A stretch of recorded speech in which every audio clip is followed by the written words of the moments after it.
All right, we're on lesson 13 in our book, Walking by Faith, by Brother Cogdell.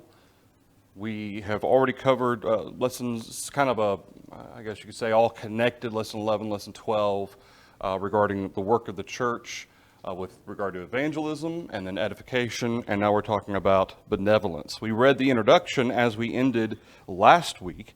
Brother Cogdell points out that this is a subject that is very necessary to study and to make sure that we look at how the scriptures describe benevolence as it pertains to both the work of an individual and the work of the church. And of course, we talked about benevolence as it pertains to charity, or the expression of charity or love.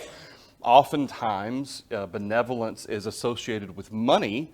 However, that's not necessarily always the case. In terms of benevolence, the showing forth of love can be done in a multitude of ways, whether it's by time and attention, it can be by money, by goods, many other different ways. And so it doesn't just have to be regarding specifically money.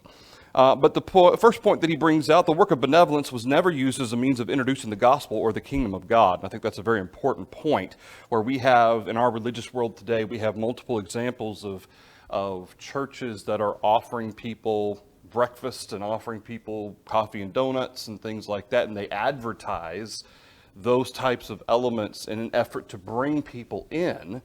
What we see in the New Testament is that no such example is ever utilized, much less offered within the worship service or the teaching of the gospel by the church.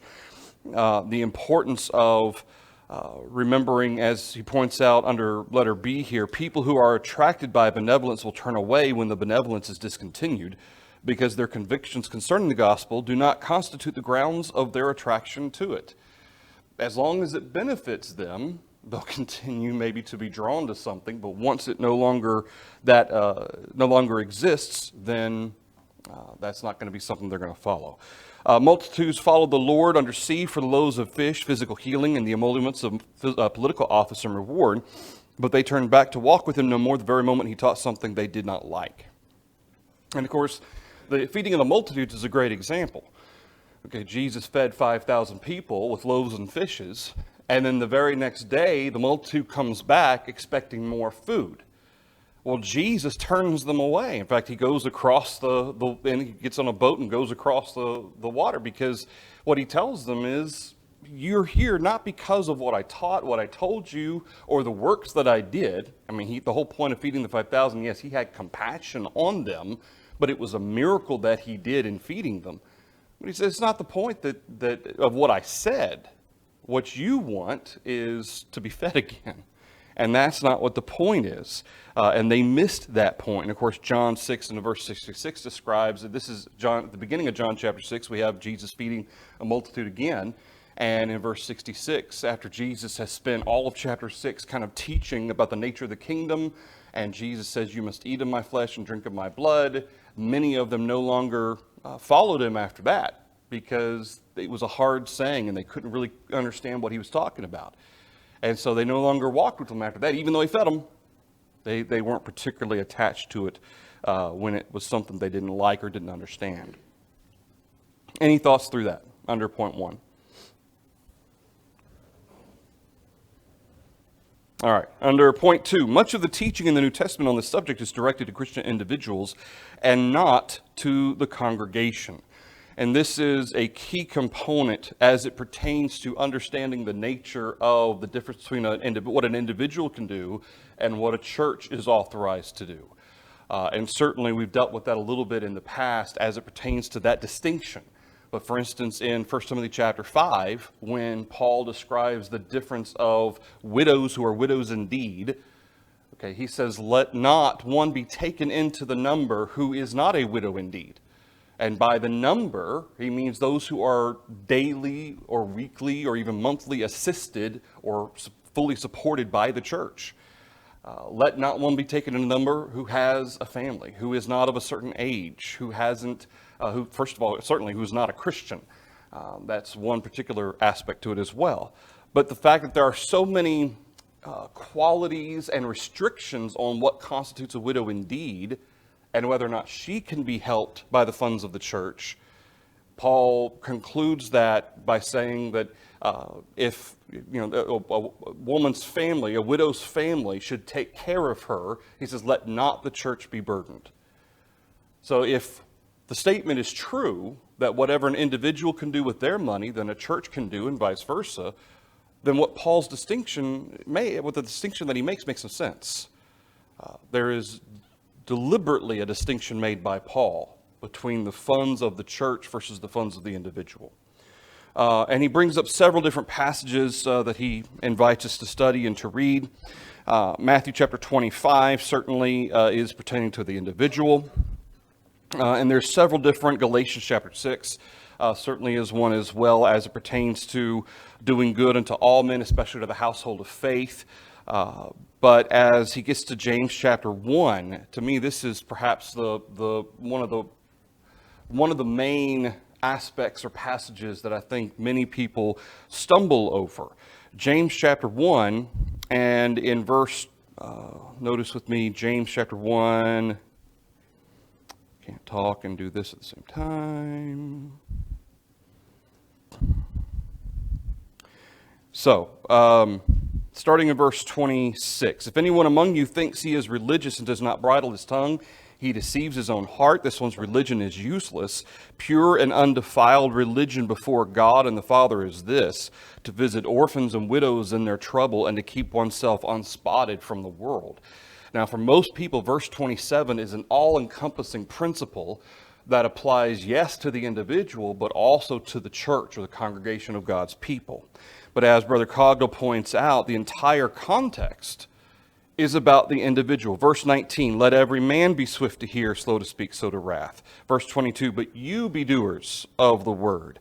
Verses 23 through 25, he describes an individual, a man looking at himself in a mirror and then going away forgetting what kind of person he is. If any person or any man among you seem to be religious and bridles not his tongue, and then pure religion before God is to visit the fatherless and so forth. There's evidence that James is contrasting vain religion and with pure and undefiled religion.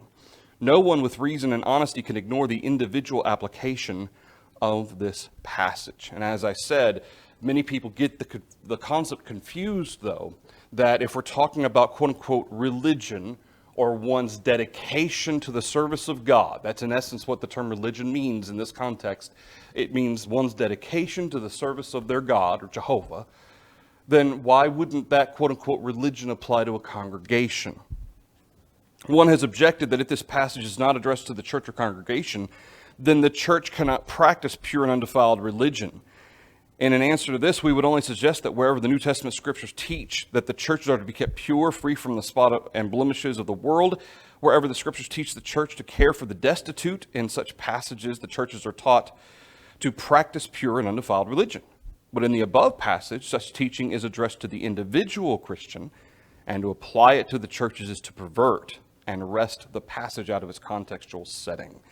The word visit in this passage does not mean just going by to see these destitute widows and fatherless. It embraces the idea of ascertaining their needs and supplying them, ministering unto them. And certainly there is a component here of specificity, okay? The fact that James says the widows and orphans, all right? Now, granted, I can understand or see the concept that what we're talking about are people who they don't have any means to take care of themselves. These were perhaps the most unfortunate in the society in New Testament times because they had no one who could care for them. Widows, generally, if we're talking about widows, they didn't have a husband who could care for them. That's why Paul makes a distinction between a widow and a widow indeed. A widow indeed doesn't even have any children to take care of her. And so she truly is without any assistance. But we're talking about widows and orphans in the specific context. These are the ones who need assistance the most. They need to be seen to. They need to be taken care of. But what's important here is the recognition that Israel, as a nation in the Old Testament, was commanded with respect to specifics of how to take care of people who were less fortunate, who were in need. What was one way in which they were commanded to consider those individuals as it came time for harvest, for instance? Yeah, certain corners of a field for harvest, they were to leave ungleaned so that those, for instance, widows and homeless, or widows and orphans, fatherless, can feed themselves. They were to deliberately leave those sections so that individuals in their society could be taken care of. But what's important here is that God specified what to do and how to accommodate those individuals. So it stands to reason, as we talk so much about the principles established in the New Testament, that God would continue to command individuals to acknowledge the need to minister to those who are less fortunate, those who have no one on whom they can depend, especially of the household of faith, Galatians 6.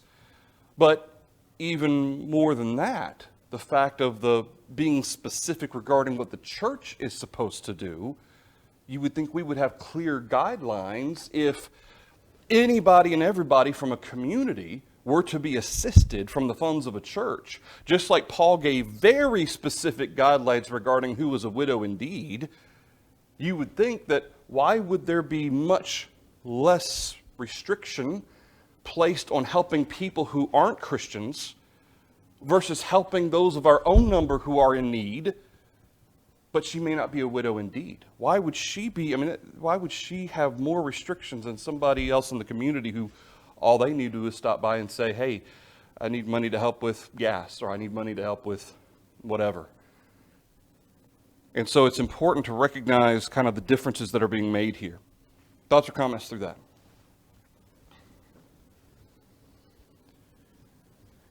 All right. And he talks a little bit about individuals and why individuals should be doing good and making sure that we do fulfill that component of pure and undefiled religion. Kind of the point of that is thinking about others ahead of ourselves, certainly those on whom there are individuals who they can't depend on to take care of them. Under point 3, he brings up God has restricted the benevolent work which the church can do. And A, B, and C under these certainly, and like I said, I hope and encourage everybody to read these chapters ahead of time because I'm not going to read all of it. But for instance, point A, the church is not to undertake or to meet the needs of all humanity.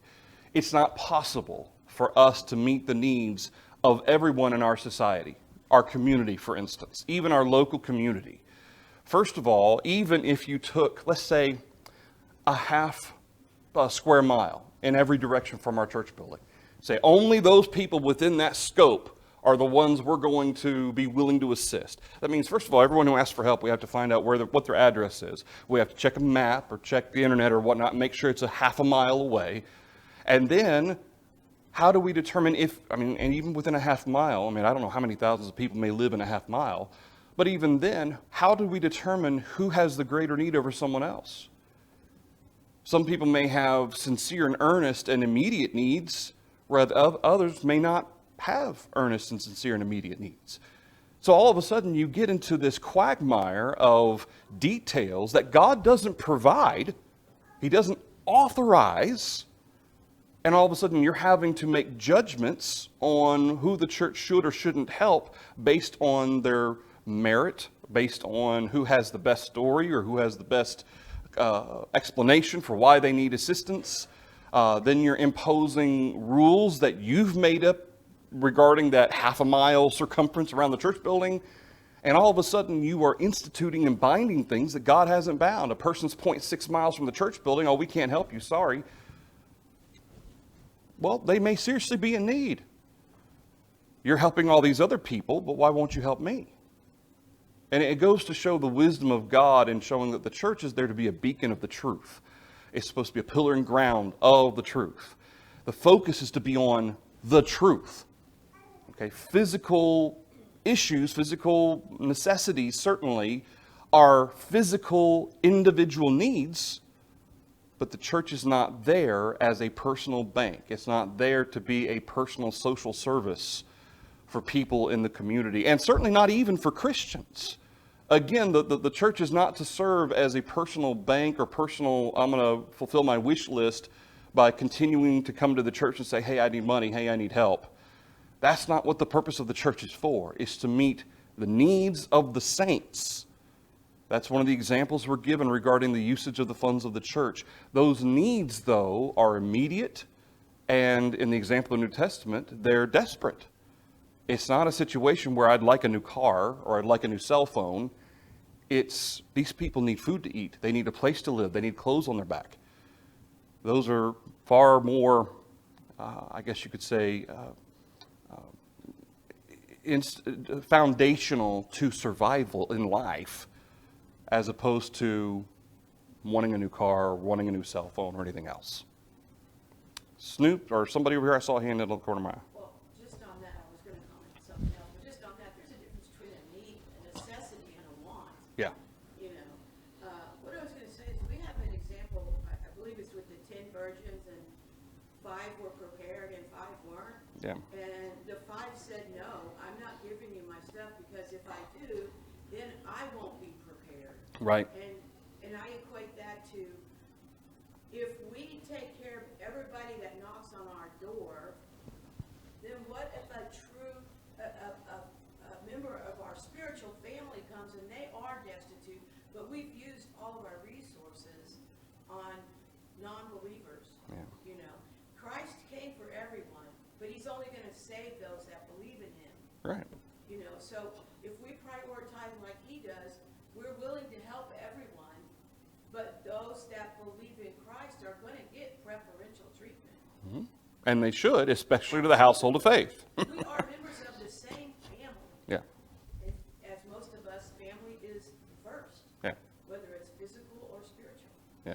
And, you know, the importance of remembering that the components involved here revolve around the spiritual nature of what the church is providing. Okay, that's the focus. In fact, here in our notes here from Brother Cogdell, the primary work of the church is spiritual, concerned with the salvation of the souls of men, and to be discharged by the teaching and preaching of the gospel. That is the focus of the church. It's not here. It's not established to be the focus of a social effort to care for society or the community. That started really with the Catholic Church, especially in the 500s and 600s AD, where you started having a single church building, Catholic church building, or cathedral or whatever, in a location in a town or a city or a settlement, and they basically were the hub of that settlement for both social interaction as well as social welfare. That's where it started. It didn't start with the New Testament church. It started with what man added into it. And ultimately, one could argue that the purpose of the Catholic Church doing that, do you think it was for the true benefit of all people? Or do you think it had the added benefit of maintaining control over a population? Okay, throughout history, we've seen how that in the name of religion, churches and denominations use things like social welfare to ingratiate themselves into populations, into societies, and then they have control. Okay? You are dependent upon this church or this denomination to take care of you.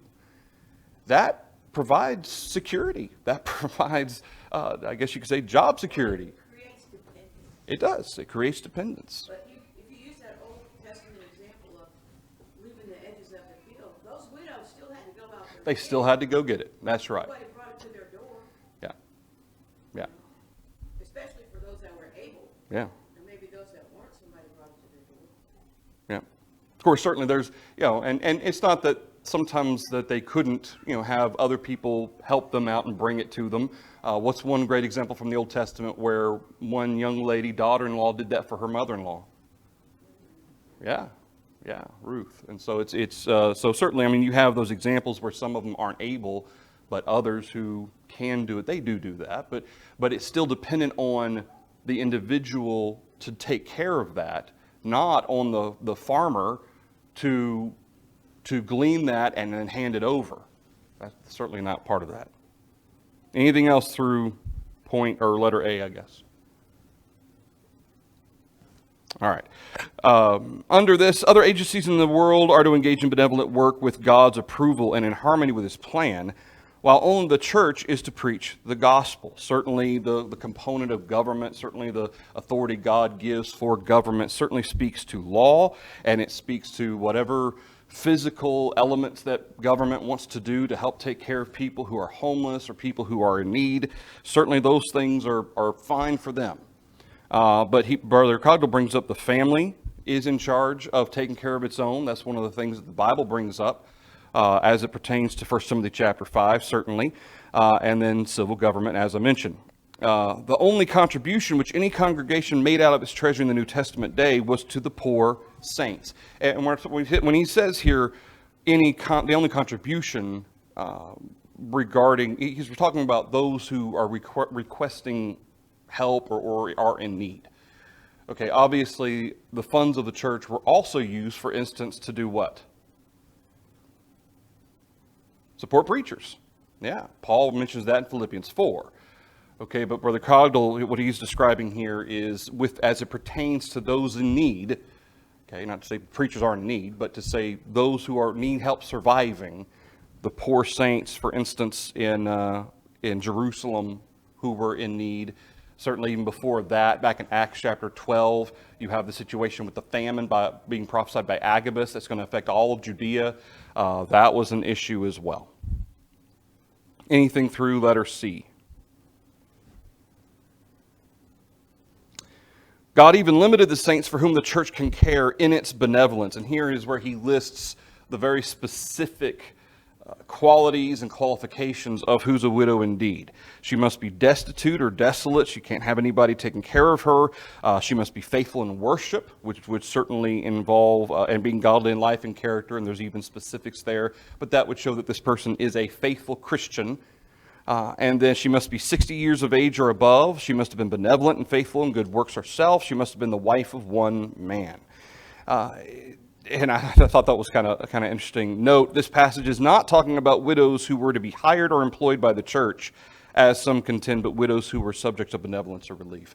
And I think that's important because the thought process of being taken into the number, okay, you connect that with what is described in Acts 2, Acts 3, Acts 4, Acts 5 about the daily distribution. Okay, whether it was daily or weekly or monthly as things changed, it didn't matter. It was still on a continual, regular basis supporting them in their survival. And that's what's being described there, with no need to pay back or render services. That's not the nature of benevolence. So that's not what is being described in 1 Timothy chapter 5. And that certainly wasn't a qualification or a requirement placed on the brethren who received assistance in Acts chapter 4 and Acts chapter 5, much less any other time as well. Pause through that. All right, again, 1 Timothy 5 brings up the specificity aspect to it. The fact that it's specific in talking about a widow indeed. It shows that this can't just be applied to anybody, nor should a principle from it be applied to anybody. Okay, there's a sense of precedent, and then there's a sense of specific authority. Okay, if you're going to say, well, the precedent is that you can help people in need. Well, why does Paul go through all those specific qualifications? Okay, when God is specific, he means it for a reason. Whereas when Jesus told the apostles to go into all the world, Jesus didn't say, you must go by boat or by foot or by camel or horse or whatever. He was deliberately non-specific. So that however way they went into the world to teach the gospel was authorized by general authority. Go into the world. And so this certainly speaks to, and certainly the issue of benevolence speaks directly to the authority of the Scriptures. Any thoughts through that? Under point 3, the reason for such restrictions in the benevolent work of the church is made apparent in verse 16. It is this: the church is not to be burdened with assuming the obligation of benevolence, which others should individually discharge, or with a general program of benevolence which God did not design for it. And to me, verse 16 is that key component, that differentiation of the church is not to be burdened, not to say that widows are a burden, Okay, that's not, it's the recognition of taking care of an individual when those resources need to be going to, for instance, in that context, widows indeed. The church is not to be burdened in helping one who is not a widow indeed, and her family simply refuses to help her. That's the situation that Paul is describing. But it also describes the clear distinction between congregational effort of benevolence versus individual effort of benevolence. Any thoughts through that? All right, point 4. There is a work of benevolence which the churches of Christ can and should do in harmony with God's will. The focus here, he talks about the multitude of them believed, all that believed. They sold their lands, they sold their possessions. Key component here, though, is, did the church force them to do that? Did the apostle say you have to? No. No. At no point is it ever described as being forced on them. They weren't guilt-tripped into it either. And the whole situation that comes up in Acts chapter 5 with Ananias and Sapphira, they are individuals who they saw, it wasn't that they were guilt-tripped into it and then were like, but we really need this money to pay for bills or college, kids' college, whatever. No, they did it because they were seeking the praise of the brethren for doing it. They wanted to be counted among that number who gave all. And the point that Peter makes is while it was in your control, it was yours to do with as you pleased. Once you sold it, the money was yours to do with as you pleased. You didn't have to give it to the church. You didn't have to give all of it to the church. You didn't have to give half of it to the church if you didn't want to. So it was not, first of all, forced by the church. There is no communist element to this. It was not guilt-tripped. Okay, there was no social pressure being placed on individuals who didn't place it on themselves, as is the case with Ananias and Sapphira, who sought the praise of others. And so they did it voluntarily. And letter B, he says, one congregation sent relief to the brethren who dwelt in Judea when famine made them, or was about to make them, as Agabus was prophesying, destitute. Okay, there was a preparation involved there, but it was sent to the elders, and of course this is a point that he's made several times in these different lessons. It was sent to the elders of Judea. It was laid at their feet so that they could see to those who had the need to take care of that need. Many congregations, the Church of Galatia, Macedonia, Achaia, they sent, as Paul would describe to the Corinthians in 1 Corinthians 16, as well as in 2 Corinthians chapter 8 and 9. Paul would refer to these individuals, these brethren in these places, also taking care of this. It should be remembered, in none of these examples did any church set up a benevolent society or institution to care for the needy.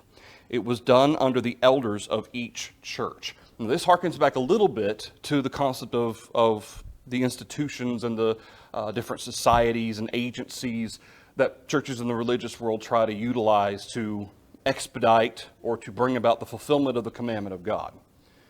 Well, as Brother Cogdell rightly points out, we see no example of having an orphan's home or a widow's home for people in the community. Don't see that.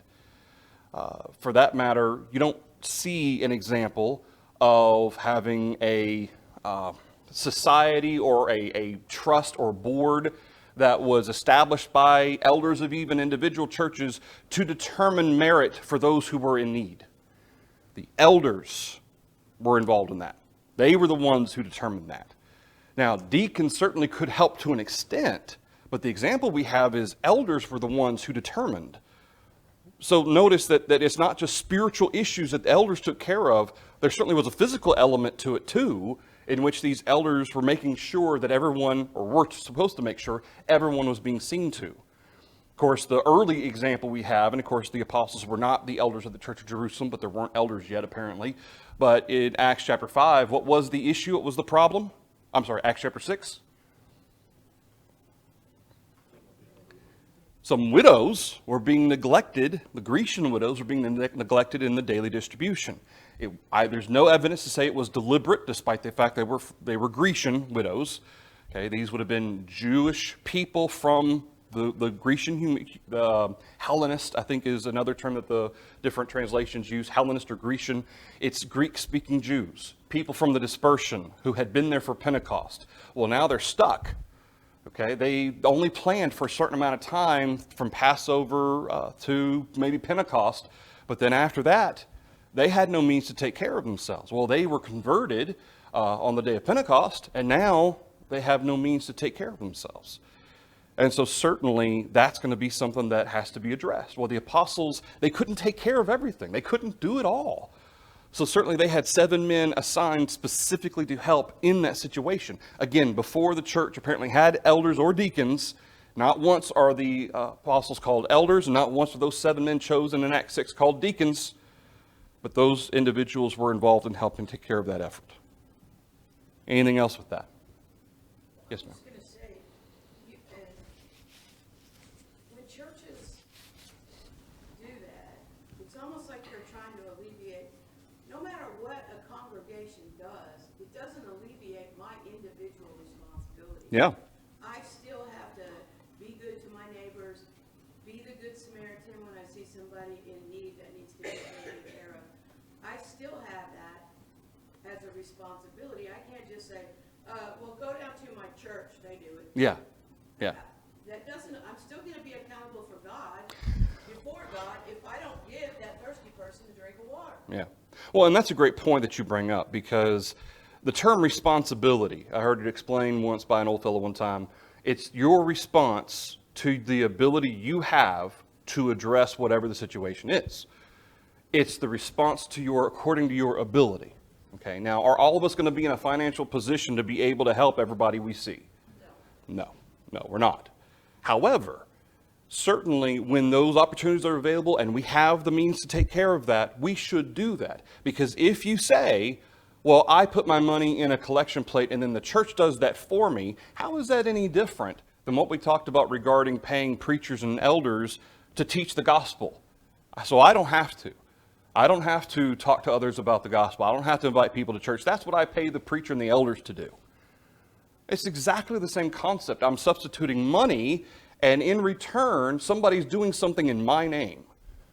Well, good works is a very broad statement by the religious community, very broad box to throw everything in. But when you talk about supporting the needy, a lot of times that gets thrown into that box. We'll do it for you in your name with your money you give us, so you don't have to. And that certainly is not the way the New Testament presents our responsibility as individuals. Any other thoughts through number 1 there? Yes, sir. Well, it doesn't discharge our individual responsibility. However, there is authority, as we're seeing in this lesson, for the church to render benevolence Sure. Yeah. on a limited basis within the confines of what God said, with the funds that I am contributing toward the election of the saints. So there's Yes. a specific authority Yes. for this to be done, whereas there's no authority for you to preach on my behalf. Right. But there is authority for the congregation to render this limited benevolence with the funds that I am contributing Yes. as a member. And contributing to that, okay, Paul tells the Philippians that what were they doing because of their assistance to him? What did he call them as he was teaching the gospel? What did he refer to them as? They were partakers. Okay, and regarding to the Corinthians, for 2 Corinthians chapter 8 and chapter 9, he refers to the love being shown by their contribution to the saints in Jerusalem. Okay, so certainly it's not I put my money in the plate and then I'm absolved or I don't have anything to do with what happens after that. That is certainly not the case. Because as we contribute, whether it's to teaching the gospel or to needy saints, whatever the case may be, we are partakers in that as we have contributed to that effort. So certainly there is an extension. It doesn't just stop at, quote unquote, the church as an organization. It is each individual contributing, and as a result, they have a part in how those funds are utilized and what efforts are made on their behalf because of that. So certainly that's true. But certainly as it pertains to putting my money in the plate and then I don't have to worry about good works or not having to worry about helping people in need, that's certainly what we're describing there. Snoop, I saw your hand a second ago. Well, I was just going to say, if you have a food bank that's not associated with the church, and you want to donate to that, or you want to donate your time, you want to go down and help sort food or Soup kitchens or... Right, exactly. And I know brethren who do that, yeah. And that's helping.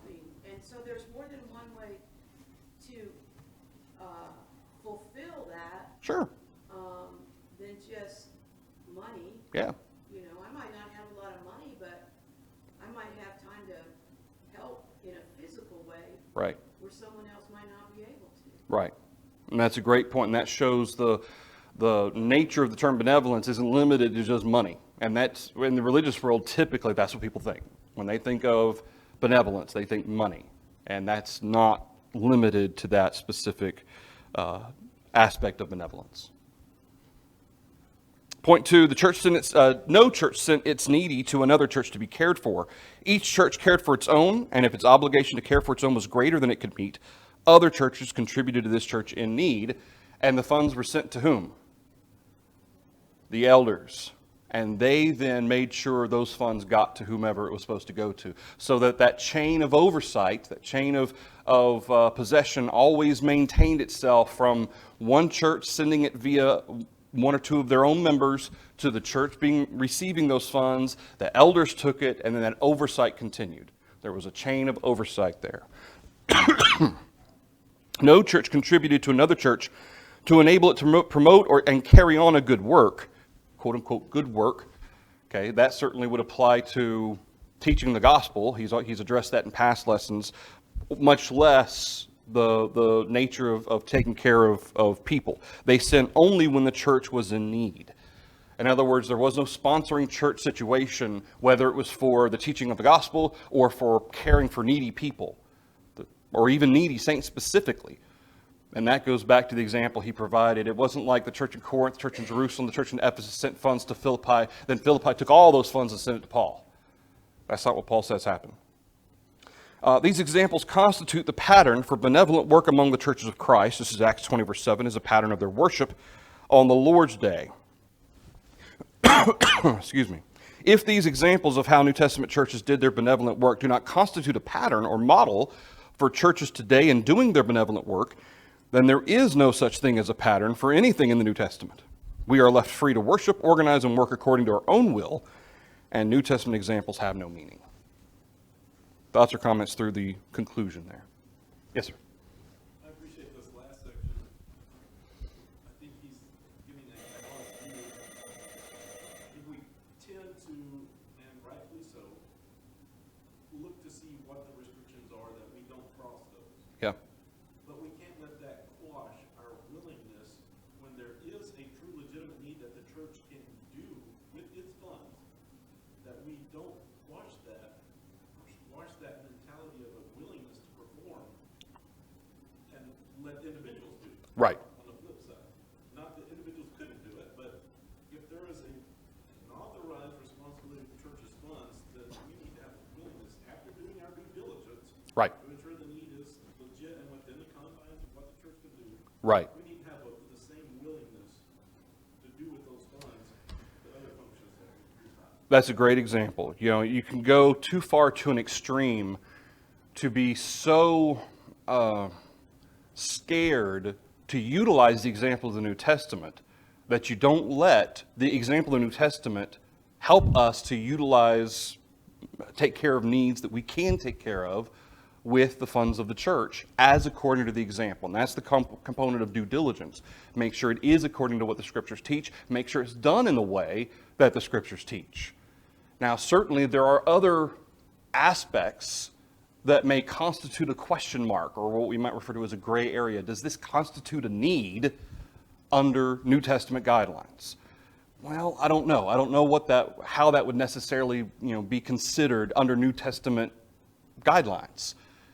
So when there's a doubt, and there have been several occasions where we as brethren have pooled our funds to take care of something that we weren't sure for sure would fit within those guidelines. Is there anything wrong with that? Can we as brethren pool our funds to do anything we want to, as long as we don't have Church of Christ attached to it? Sure, we can. But when we have the contribution of the funds of the saints, there's your organization component. Okay, that's what's being restricted and limited. We as individuals can all pool funds for this individual who maybe they need a new car. Okay, their old one's about to fall apart, or maybe they need something fixed or whatnot. We as individuals can certainly all chip in and help an individual with that. Okay, but certainly we have to ask ourselves, would this qualify as a need under the New Testament? And if there are situations where we're not 100% sure, certainly if we're able to take care of that as individuals, that would be the way to go. Because we want to make sure we do everything that's right. Great point. Anything else? All right. Question 1. Some argue that Jesus' example of feeding the multitudes authorizes the church to offer benevolence as a method to promote evangelism. What does John 6 indicate about this? We went to the other side of the lake, so obviously it's not a way to promote evangelism. He did it once, and then he said, forget it. Yeah. Yeah. He did it for the wrong reason. Well, there's a couple components to this too, isn't there? Yes, sir. Well, this is Jesus as an individual doing this, and there's no church involved, or been established even yet. Right. Yeah. And when I say there's a couple components to this, first of all, the church hasn't been established. There is no organization involved. And Jesus did have compassion, but the expression of an individual's compassion, benevolence, okay, that's the concept, is different than what the church's expression of compassion can be. Because the expression, while our compassion as a church can be unlimited, we can have compassion on anybody, everybody. The expression of that compassion is restricted. Whereas as individuals, it's not. Jesus as an individual, he had compassion on the multitudes, but it wasn't just because they were hungry. Okay? When he sees the multitudes, they were as sheep without a shepherd. It wasn't just that he fed them and that was it. He taught them the truth, or sought to teach them. He did a miracle.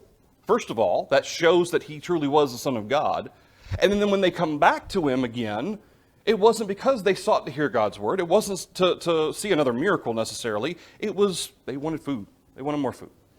And in the example he gives of John 6 at the end of the chapter, after Jesus has fed them, and then he teaches things they don't like, what do they up and do? They don't follow anymore. So it goes to show, I mean, there's a lot of components to this, but we're not talking apples to apples here. You're not comparing parallels. These are very different situations. Not only that, but the purpose of what was being done. Jesus wasn't just feeding the multitudes for the purpose of feeding the multitude. Okay? It wasn't just the concept of I have compassion on them, so I'm going to feed them, although that certainly was a part of it. He utilized that opportunity to show that he was truly the Son of God. That didn't seem to affect a lot of people, because if he showed that power that he truly was the Son of God, and then he taught something they didn't like and they didn't go along with him anymore, obviously that didn't really do a whole lot.